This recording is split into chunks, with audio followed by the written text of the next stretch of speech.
આપ જોઈ રહ્યા છો સ્પાર્ક ટુડે ન્યૂઝ। અરવલ્લી જિલ્લાના મોડાસા તાલુકાના પહાડપુર ગામની ગ્રુપ સેવા સહકારી મંડળીમાં વહીવટદાર કે સેક્રેટરી હાજર ન રહેતા લોકોને હાલાકી પડી રહી છે।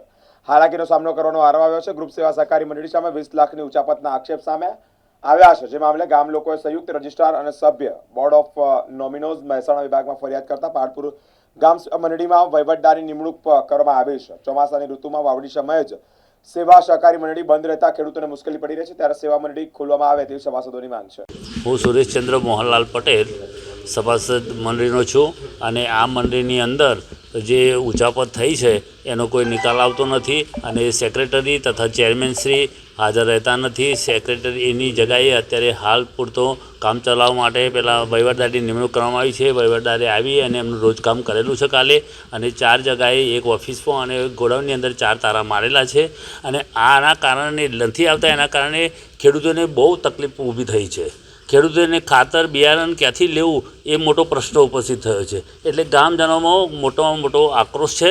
તો આ જલ્દ સત્વરે રજિસ્ટ્રાર સાહેબને મારી વિનંતી અને અન્ય સરકારી અધિકારીઓને પણ વિનંતી કે આ જલ્દીથી નિવાડો આવી જાય અને રાબેતા મુજબ કામ ચાલુ થઈ જાય અને જે જૂની કાર્યવાહી છે એમાં ગેરરીતિઓ આચરેલી છે અને 3 દિવસની અંદર આખી કારોબારી જેની રચના કરેલી છે તો એ કારોબારી સંપૂર્ણ રીતે સસ્પેન્ડ કરવી જોઈએ અને નવી કારોબારીની અને નવી જે રીતે એજન્ડા બહાર પાડી અને કામ થવું જોઈએ। જય હિન્દ। પટેલ સુનિલ કુમાર પ્રફુલ્લચંદ્ર પટેલ, હું પહાડપુર ગામનો વતની છું। પહાડપુર ગ્રુપ સેવા સહકારી મંડળીનો સભાસદ છું। અમારી જે લડત હતી કે ભાઈ આ લોકોએ ચેરમેન સેક્રેટરી એમના મળતિયાઓએ મનસ્વીપણે જે કમિટી બનાવી હતી એના વિરુદ્ધમાં અમે નોમિની કોર્ટમાં ગયા હતા। નોમિની કોર્ટે 1/7/2026ના રોજ કામચલાઉ મનાઈ હુકમ આપ્યો અને રજિસ્ટ્રારશ્રીને એમને પત્ર લખીને કહ્યું કે ભાઈ તમે તાત્કાલિક ઓર્ડર કરી અને વહીવટદારની નિમણૂક કરો। ત્યારબાદ 2 તારીખે રજિસ્ટ્રારશ્રીએ બેંકને કાગળ લખ્યો અને બેંકે પછી તરત જ 3જી તારીખે વહીવટદારની સમીરભાઈ એન પટેલની મોડાસા શાખાથી એમને વહીવટદારની નિમણૂક કરી। ગઈકાલે એમણે ટેલિફોનિક વાત કરી હતી, આગલા દિવસે પણ એમણે ટેલિફોનિક વાત કરી હતી સેક્રેટરીશ્રી જોડે, પણ સેક્રેટરીશ્રી ભાગતા ફરે છે અને હાજર ના રહેતા ગઈકાલે એમની ટીમે વહીવટદારની ટીમે સમીરભાઈ અને એમની ટીમે આવી મંડળીમાં પંચનામું કરી અને મંડળીને ગોડાઉનને એ રીતે 3 તારા મારી અને બંધ કરી દીધું છે। આજે પણ સેક્રેટરીશ્રી જોડે મેં ટેલિફોનિક વાત કરી હતી।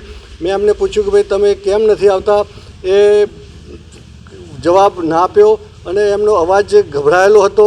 મેં કીધું ભાઈ તમે આવી જાઓ, કંઈ કશું થશે નહીં, પણ એ પોતે હાજર ના રહ્યા। પણ એમણે એટલું કર્યું કે મેં ઘરે પણ કહી દીધું છે કે મને કંઈ પણ થશે તો મંડળી અને આ લોકો જવાબદાર રહેશે।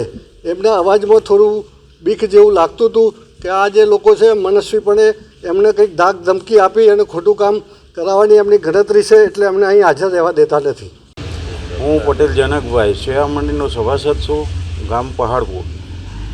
આ મંડળીમાં ખાતરનું અત્યારે સિઝન ચાલી રહી છે અને ગોડાઉનો બંને બંધ છે, સેક્રેટરી હાજર રહેતા નથી અને વહીવટદારની નિમણૂક કરેલી છે સેવા મંડળીમાં।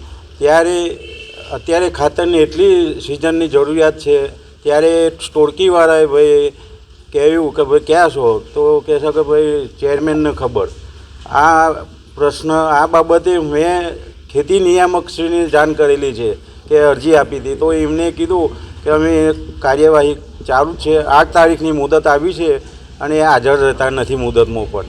અને આ સેવા મંડળીમાં આ લોકોને સભાસદોને તકલીફ પડે છે, તો જલ્દી આનો નિકાલ થાય અને સેવા મંડળી પૂર્ણ કાર્યરત થાય એવી અમારી ઈચ્છા છે, ગામજનોની રજૂઆત છે।